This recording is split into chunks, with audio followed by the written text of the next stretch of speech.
Hi dear friends and subscribers, welcome to Cricket Happening Show with your host Ram today. And in this particular Cricket Happening Show, well, we are going to look at two matches. One is yesterday's match between the third one-day international between West Indies and England, where Dinesh Ramadhan, the wicketkeeper of West Indies, became the first wicketkeeper from the West Indies to make a century in a one-day international, and that too it was his maiden one-day century. I'll be talking about that, but definitely England won the series against West Indies 2-1. And and then in the Asia Cup today, it was the last match of the preliminary campaign. As you know, the finals, Sri Lanka and Pakistan are going to clash on Saturday after the rest day on Friday. So what Sri Lanka did is Sri Lanka had a very good victory, but definitely Bangladesh made Sri Lanka work for the victory. Even though Bangladesh made only 203, Sri Lanka had to really take it down to the end, in the sense in the 49th over, with Angelo Matthews, the Sri Lankan captain, playing a good hand, and Sri Lanka winning the match by 3 wickets. So first let's talk about the third one-day international between West Indies and England. So I'm going to be looking at it in a very brief manner. Yesterday when I left you, I talked to you about West Indies making 303 for 6, with Joe Root registering his maiden Test century, and Joe Butler unfortunately missing his century by just 1 run. As far as West Indies were concerned, they didn't have a good start. They lost Kieran Powell pretty early in the piece. He was gone for 1 of 3 balls. Dwayne Smith was also sent back to the pavilion for 9. And then they also had, they didn't have any substantial contributions, with Dwayne Bravo out for 16 of 20 balls with 3 fours, Landy Simmons out for 16 of 21 balls with 3 fours, and Samuels was also out for 23. And that was the time it was looking, so that was the time the score was reading like 80 for 5 in the 20th over, and everything looked lost for West Indies to reach such a mammoth total of 303. But Dinesh Ramadhan, the wicketkeeper, he had other ideas, and he actually formed a good partnership with Darren Sammy, and they racked a lot of runs of the English bowlers. And Dinesh Ramadhan, let me tell you, he played a real blinder there, and he became the first wicketkeeper from the West Indies to actually hit a century in a one-day international. And not only that, on a personal landmark, it was his maiden one-day international century. And Dinesh Ramadhan definitely took them absolutely to the end. Definitely got some contributions coming in the sense he got some support coming in from Wayne Bravo, 27 of 32 balls with 3 fours.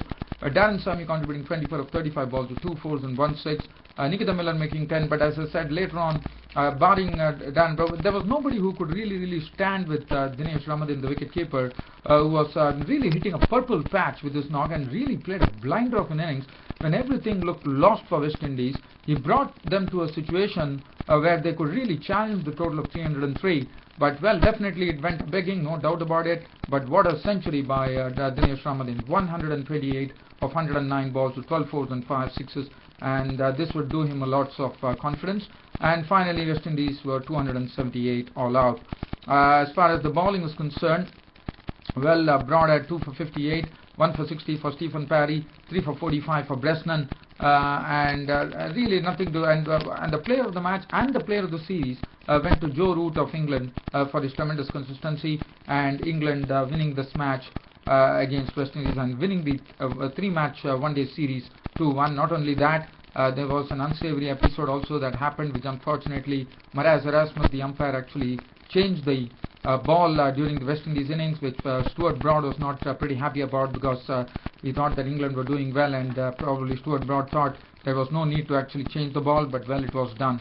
But anyway, as I said, I know I'm a bit rushing through this reports, but as I said, I'm a bit short of time today, so please bear with me, dear friends and subscribers. Let's go on to the Asia Cup now. As far as the Asia Cup is concerned, as said, Bangladesh, Bangladesh, the host Bangladesh of the Asia Cup 2014, had to be totally, in a sense, they were winless.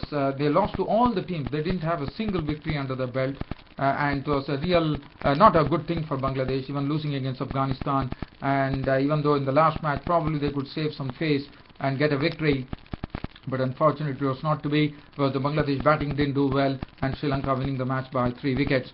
So Bangladesh, the hosts, not having a single win, being the hosts of the Asia Cup 2014, which was pretty sad.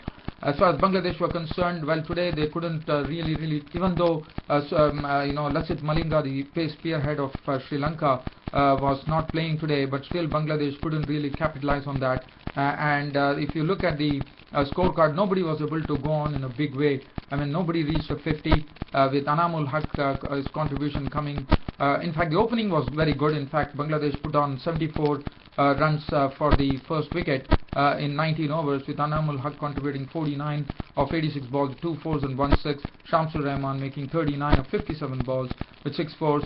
But then Mominul Haq and Mushfiqur Rahim, the captain, failed with 1 and 4 respectively. Shakib Al Hasan, in trying to up the run rate, was out for 20 of 32 balls with 2 fours. And then nobody was really able to play a big innings. Just little contributions coming in from Nasir Hussain, 30 of 49 balls with 1 4. Mahmudullah contributing 30 of 41 balls with 2 fours.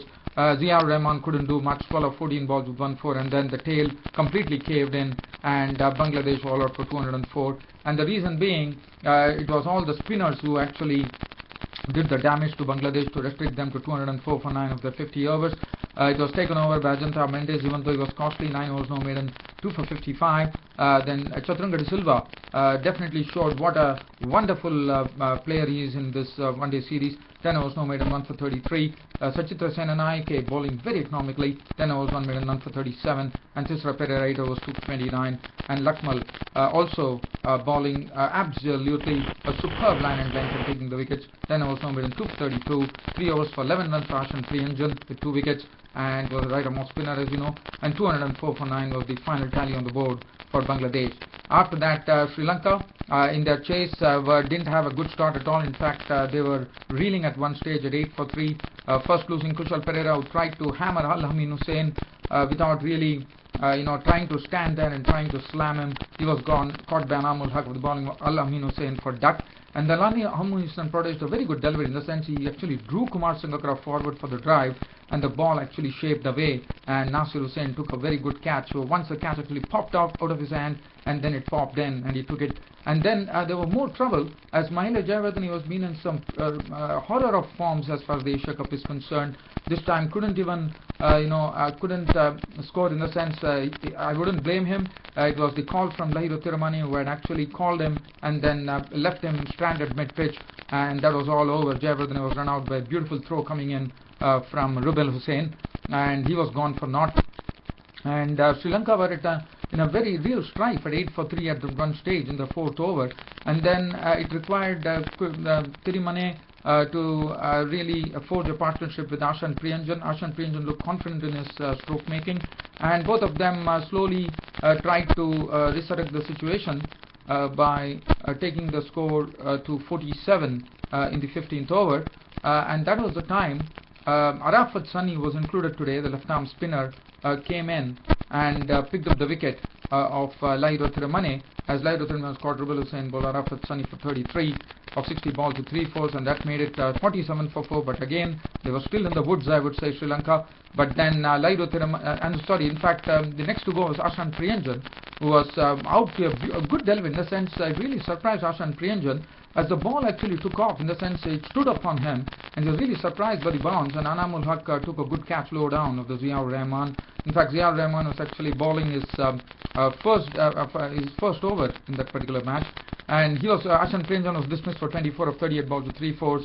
And then the half the side were gone when Lahiro Tiramane was dismissed, and 5 wickets down for 75 looked like a crisis situation for Sri Lanka. And then Angelo Matthews, the Sri Lankan captain, as reliable as ever in this particular, as you know, nowadays Angelo Matthews has shown great consistency, and well, he guided his wards. In fact, he got a good partner in Chaturanga de Silva, and then the partnership started blossoming for them. It was probably added around 80 runs, so it took the score to 157 in the 40th over. Chaturanga de Silva also playing some good strokes, and combining very well with Angelo Matthews. And then Chaturanga de Silva was a goner, as he was victim of Mahmudullah for 44, trying to hit a ball, and he was gone for 44 or 52 balls with 5 overs. Angelo Matthews was there in the end.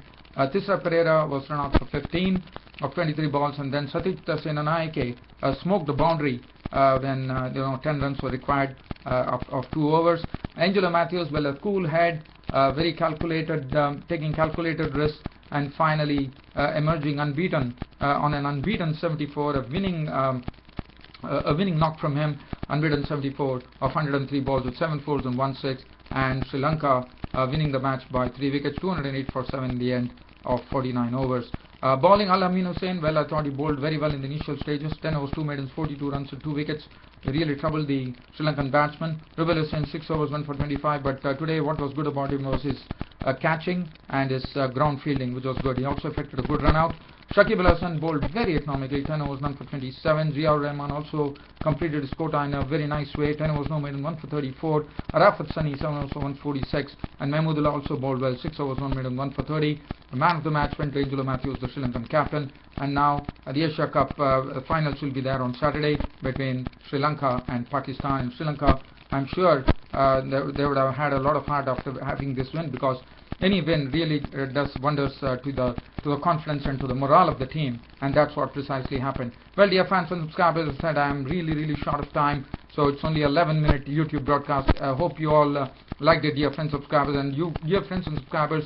I mean, you're so endearing, and you know, I definitely feel like coming and doing this Cricket Happening show every time and again. I mean, it really it gives me immense pleasure to come and share my cricketing thoughts with you. Thanks for your tremendous support and your tremendous cooperation to this cricket show. Your host Ram will see you tomorrow with the next Cricket Happening show. Until then, it's goodbye from your host Ram. Thank you.